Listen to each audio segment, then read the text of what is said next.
Earlier this week, we were chatting in the group about the difference between drawing in or abdominal hollowing versus bracing. So when somebody says draw in, what are you really working? And then when you hear the advice of you need to brace for this activity, what does that actually mean? And what is the difference and impact on your pelvic floor and potentially diastasis? So let's dive into those and go over what they mean, and let's try them together. So go ahead and join me on the floor if you can, because I find it's way more fun to actually work through something so you get a little bit of hands-on practice.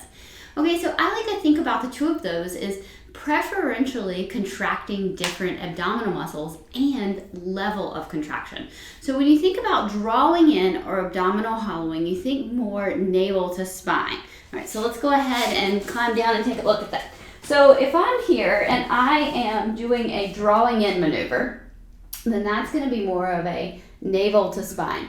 So you're going to draw in, and you can get a little bit of lower, preferential lower TAs if you contract the front of your pelvic floor and lift your belly button up as you draw in. And then you can get upper TA, so you can get segmental TA contraction as you draw in and hollow. Now, if you do more than a very subtle drawing in, then you're going to also get your other abdominal muscles as well, okay? So everybody's going to want to join the party. A TA contraction is really small and really subtle. Now, when would I have somebody work on drawing in or lifting up of their lower abdominal so that they're doing more, creating more of an abdominal hollow type maneuver?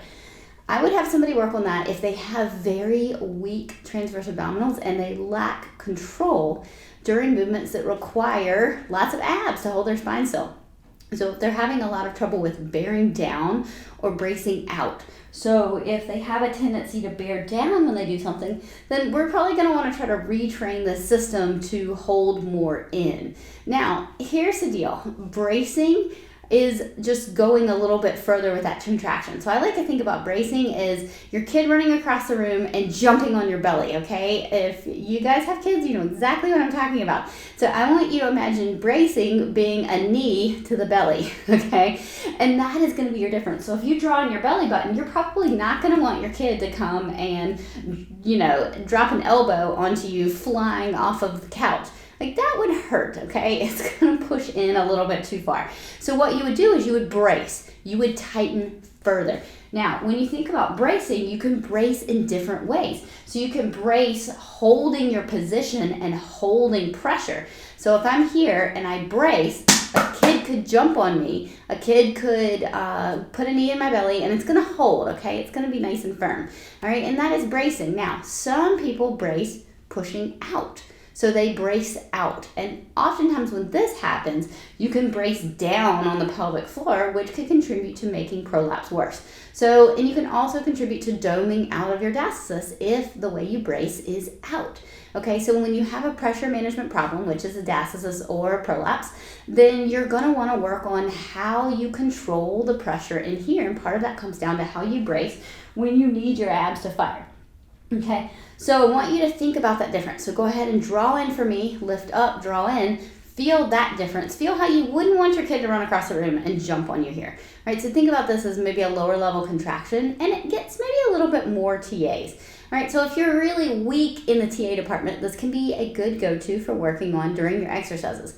But then we want to incorporate bracing a little bit more as you get stronger, because you need to learn how to handle life, okay? So there are going to be those times where the kid runs across the room and jumps on you, or you have to lift the giant box off the bottom of the shopping cart from Costco and get it into the trunk, okay? And you're probably going to brace when you do that because you're going to need a little bit more oomph to help protect your spine.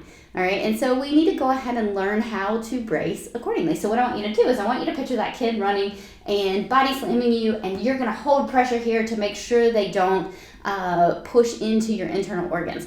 Now, when you do that, what happens? Are you able to hold and maintain the position that you're in, or do you have a tendency to put pressure down? So this is what I want you to investigate. What is your go-to strategy for your bracing? And that is what you need to work on fixing. So if your go-to strategy, if you're like, whoa, I instantly feel pressure down, or I instantly get doming or distension in my diastasis, then that's something that I want you to take a look at and work on fixing. All right, so that's what we've been diving into a little bit more this week, is understanding the difference between hollowing or drawing in, when to use it, and knowing when to brace. Now, there can be such a thing as too much bracing. So sometimes women will over-contract everything, like there is a 65-pound kid running across and putting a knee into their belly for them to pick up a pencil off the floor. Okay, so over-bracing can also cause things like SI joint pain and pelvic floor dysfunction because you're tightening too much for what you need that tightness to control. So think about it as the right amount of pressure for the task at hand, which can be really, really important so that you're not under bracing when you need to protect your spine and you're not over bracing when you don't need quite that much pressure. All right, so give that a try and see if you can't feel the difference between a hollowing or a drawing in and a kid's gonna jump in my lap type brace.